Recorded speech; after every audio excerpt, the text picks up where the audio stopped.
Newton's first law of motion is one of the greatest breakthroughs in the history of physics. The understanding of this really changed our understanding of the universe and how it works.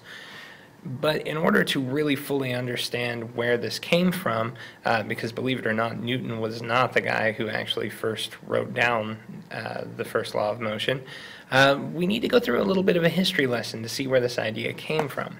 And it all starts in Greece about 2,000 years ago with this man, Aristotle. Aristotle can be thought of really as the first scientist. He was the first to really look around and use evidence from nature to make claims and theories. So really the first evidence-based scientist. He was a student of Plato and also a teacher of Alexander the Great. So this was a man who wielded great influence in the world. And basically for about 2,000 years after he lived, if Aristotle said it, that was the final word on this. The problem with the idea with motion is that he was wrong on it. Now he had good ideas. It was based on what he saw in nature. It just so happens he was wrong. So Aristotle thought there were two kinds of motion. There were natural motion, motion up and down. Heavy objects tended to move towards the ground. Lighter objects like smoke and mist tended to move towards the sky. And this was thought to not require any forces. So suppose you're holding a rock and you just let that go, it's going to naturally fall to the ground, which makes perfect sense. So there's natural motion, which doesn't require force, and then violent motion, which does require force. So that's when some agent like you or me or some animal actually applies a force and moves something against what Aristotle called its natural motion. Now, for a long, long time, that was said to be, that's what it was. People didn't really challenge this until during the Renaissance, Galileo Galilei, who's the gentleman that you see here. Galileo, if Aristotle cracked science open, Galileo blew it wide open with his work. And Galileo was studying the motion of objects. He was the first guy to really set out to describe speed and acceleration and all of this. And Galileo noticed something that nobody else had, the idea of friction, which is a force that acts between materials that touch as they move past each other.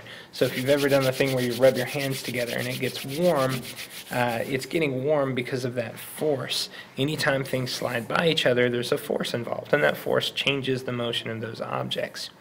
So until Galileo understood friction, it's very easy to see why people thought that Aristotle was right about motion. So let's look at some of the evidence that Galileo was looking at. Galileo took just these wooden balls, rolled them down ramps to see what would happen, and he noticed when the ramp slopes downward, that is the ball is going down a ramp, it speeds up.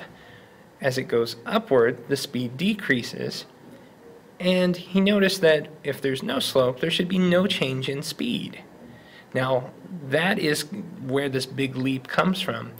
It doesn't matter if the object was moving or not, just that the speed doesn't change. So if there's no slope and the object wasn't moving, then it's going to continue not moving. However, if the object was already moving and there's no slope, it should keep moving.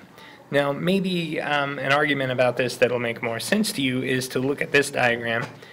If you take and put two ramps on opposite sides of each other and you reduce friction so that there's very, very little friction here, this ball will roll down the hill and then roll up to an equal height. And it doesn't matter how far away you put these as long as you've reduced friction, it always rolls to an equal height. So if we take away that last ramp and we take away all friction, this ball should keep going until it reaches its initial height.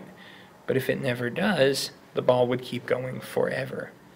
And so Galileo was able to describe this idea that unless a force acts on an object, it's going to keep moving exactly like it was moving as before. And the reason that we don't notice this is because of friction. On Earth, there's always this force that's rubbing, or as things rub against each other, and that force serves to slow things down. If we can remove that force, the object would keep moving on its own forever. And this idea was called inertia.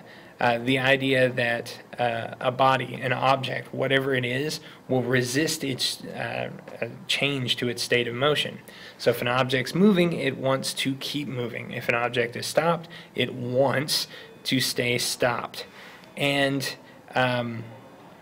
this comes about, we don't really understand why. It's just something associated with mass.